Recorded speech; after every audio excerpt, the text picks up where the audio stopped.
Bienvenidos una vez más a Economía desde casa. En el día de hoy seguiremos con el curso gratuito sobre la economía de la empresa. En este capítulo hablaremos sobre los elementos esenciales del contrato de trabajo.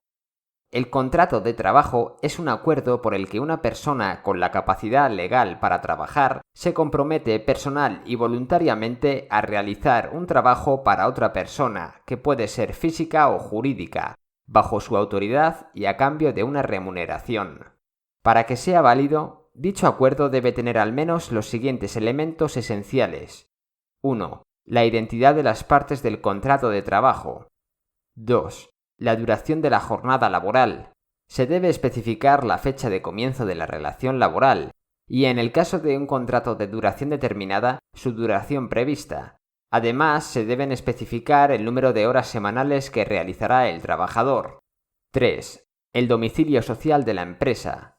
O, si esto no es posible, el domicilio del empresario y el lugar de trabajo en el que el trabajador presta habitualmente sus servicios. Si el trabajador presta habitualmente sus servicios en distintos centros de trabajo o en centros de trabajo móviles o ambulantes, deberá indicarse esta circunstancia. 4. La categoría o grupo profesional del puesto de trabajo que ocupa el trabajador. Se deberá realizar una breve descripción del puesto laboral de forma que se le permita al trabajador conocer con suficiente claridad el contenido específico del trabajo. 5. La cuantía del salario base inicial y de los posibles complementos salariales adicionales, así como la periodicidad con la que se pagan. 6. La duración de las vacaciones y las condiciones en que se disfrutarán. 7. Los plazos de preaviso que deben respetar tanto el empresario como el trabajador en caso de rescisión del contrato.